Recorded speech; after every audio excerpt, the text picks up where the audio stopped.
Hi boys and girls in 5th grade, it's me, Mrs. Cirillo. Today's video is going to show you how to do this week's problems of the day. I'm sorry there wasn't a video for every single day, on every single day. It's been a very busy week. Mr. Cirillo has worked a lot of shifts at the hospital, and I've had a lot of time at home with my kids, but it hasn't been interruption free. So I'm hoping to get this video done without any interruptions, but you will see. You might hear some singing in the background. So let's dive in.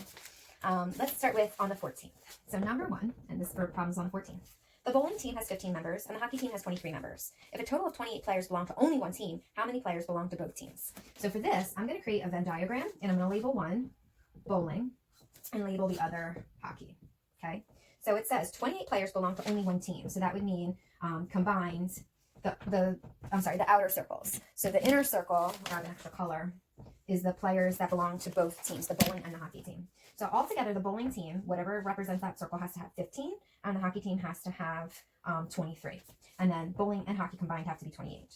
So for this one, it's kind of like you want to do a little bit of guess and check. And if they give you multiple choices, you can try that and see if those numbers work. So let's just start with number one. If they're saying for option A is 3, so 3 players belong to both teams, that would mean if bowling has a total of 15, I'd have 12 players here, so 12 players on the bowling team only, plus the 3 that are also on the hockey team would be 15 that do play bowling. And then if there's 3 on the hockey team that also play bowling, and a total of 23, I'd have 20 here. But then if I have 12 plus 20, that's not going to give me my 28. So again, I'm going to use my guess and check and keep going through my options.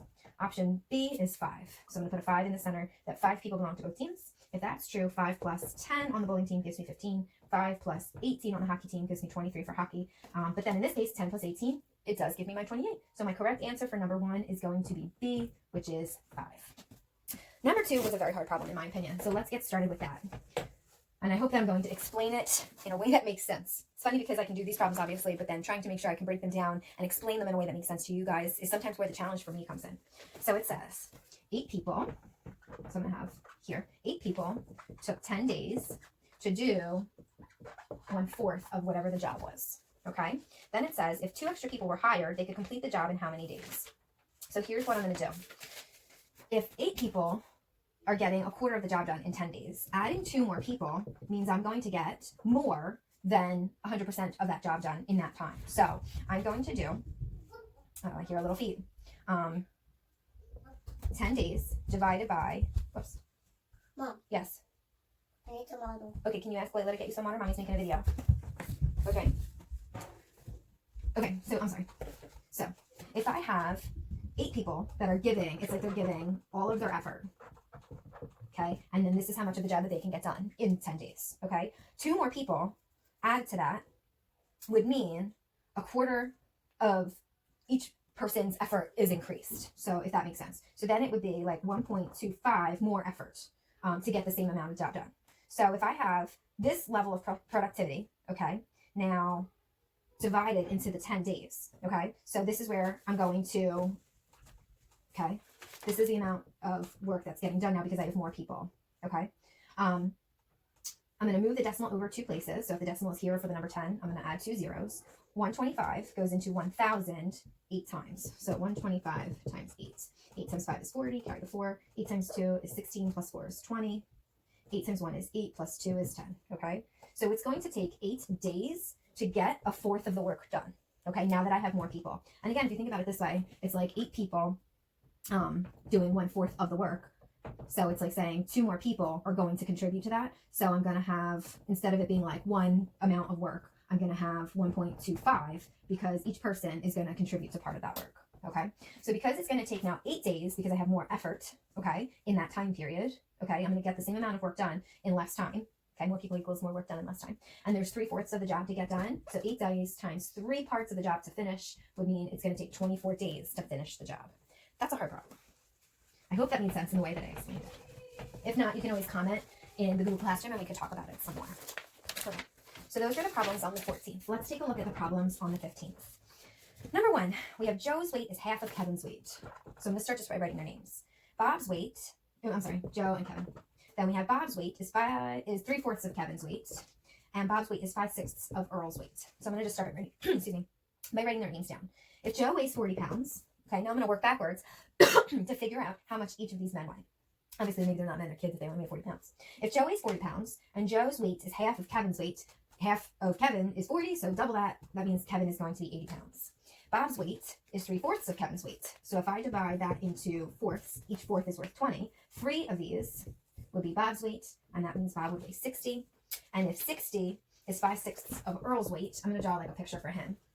And then I know his must be 12ths because 5/6 at 60 pounds. So it's like 60 divided by 5 would be 12. And that means Earl must weigh 72 when I add that extra one in. So that was number 1 on the 15th. Okay. Number 2. The baseball team practiced 5/6 of 2 hours. So I have baseball, 5/6 of 2 hours, which is 120 minutes. I'm going to change it to minutes. Then I have to figure out how much time did they actually play. So 5/6 of 120, I'm going to divide it by 6. So that means each sixth of that time is worth 20 minutes. So 5 times 20 minutes means they played for 100 minutes. Then we have the basketball team plays for 3/4 of 120 minutes. So I'm going to do 120 divided by 4. I get 30 minutes in each fourth. So 3 times that means they played for 90 minutes. It says, what fractional part of an hour did the baseball team practice more than the basketball team? So 100 minus 90 means they played 10 minutes more. But 10 minutes out of 60 minutes in an hour means 1/6 of an hour more that they played. Those were the problems on 15th. The 16th was one big logic problem, and I hope that I explained this well. Let me see, I wrote my notes down 1 second. Something fell. And I hear some little feet coming. All right, let's see what we got. Abigail, Bonnie, Charles, Dina, and Edward are doing fundraisers for their school. Okay, I'm going to start by making my chart the way that I taught you guys in school. So we have Abigail, Bonnie, Charles, Dina, and Edward. Hi, I hear little feet. What do you need? I'm making a video. You want to come say hi in the video? Come say hi. Hi. Careful, watch the cord. Hi. All right, you girls can sit on the couch. I'm almost done my problem solving. I washed it off your dinosaurs near the sink. Okay, please don't climb to get it. Just give me a few more minutes. Okay, so they're all doing fundraisers for their school. Each one is selling something different. And they're selling candles. They're selling coupon books. I'm going to try and write it so it doesn't take up a ton of space. They're selling candy. They're selling gift wrap. And last, I'm going to make an extra column. Sorry about that. Is flowers. Okay? And then each student raised a different amount of money depending on what they sold. Okay? Now I'm going to use the clues to solve the logic problem and figure out who sold which item and what did they raise. How much money did they raise? Okay? So let's see how we do. All right. None of the girls sold flowers. So Abigail did not sell flowers. Bonnie did not sell flowers. Dina did not sell flowers. Okay? Clue number 2. Charles sold candy. So I'm going to go over to Charles. He did sell candy. He did not sell candles, coupons, gift wrap, or flowers. And Abigail, Bonnie, Dina, and Edward also did not sell candy because everybody can only sell one thing. Based on the chart already, I know that Edward must have sold flowers. So if he sold flowers, he did not sell anything else. Let's continue with the clues. Abigail and Bonnie sold a total of $123 worth of merchandise.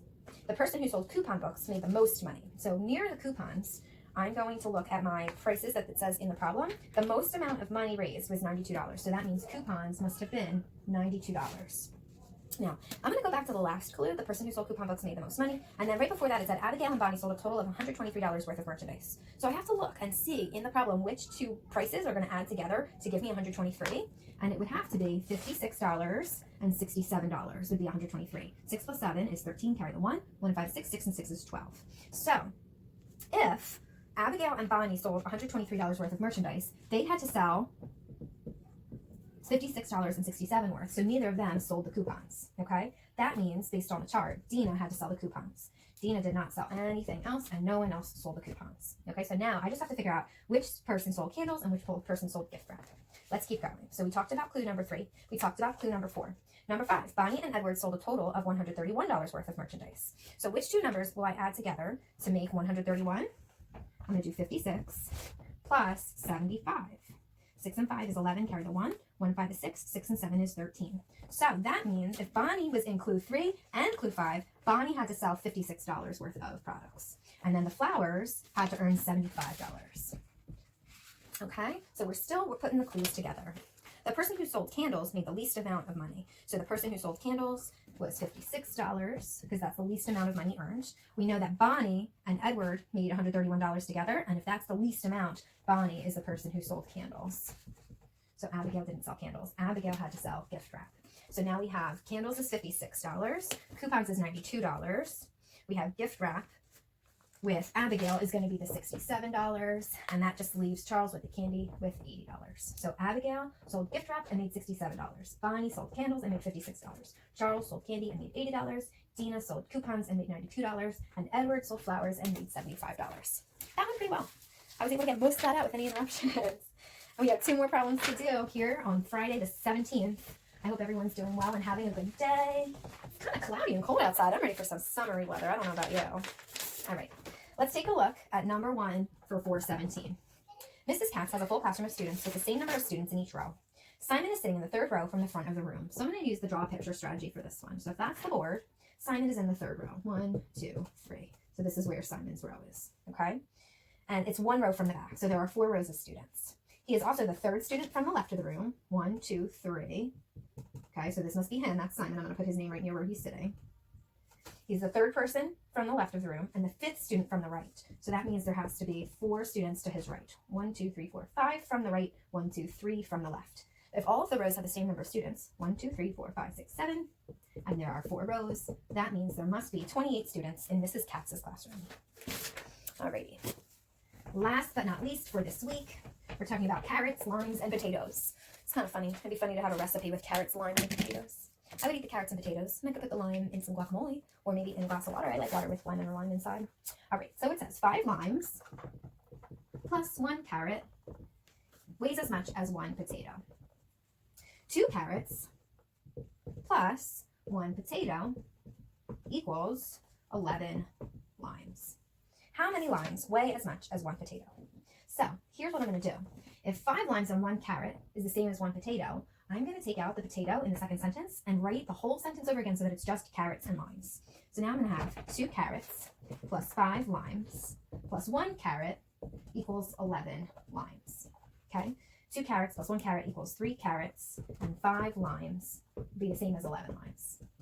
In order to find out how much a lime weighs compared to a potato, how many limes weigh as much as 1 potato, I'm going to try and get the carrots and the limes to compare. Okay, I'm going to try and get them by themselves. Okay, so I'm going to do 3 carrots. On this side, I'm going to take the limes away over here. But if I take away the limes over here, I have to take away 5 limes over here too. So 3 carrots equals 6 limes. And now, if I do that, I have divide it by 3. And I would know that 1 carrot is the same as 2 limes. 3 divided by 3 is 1. 6 divided by 3 is 2. So I'm going to write that up here. 1 carrot equals 2 limes. So if that's the case, now I'm going to go back and put that in here. 1 carrot is the same as 2 limes. So 5 limes plus 2 limes means that 7 limes equals 1 potato. All right, there you have it, boys and girls in 5th grade. Thanks for watching my video. If you have any comments or questions, please feel free to comment on this in the Google Classroom, and I will see you next week. Take care of yourselves. Bye for now.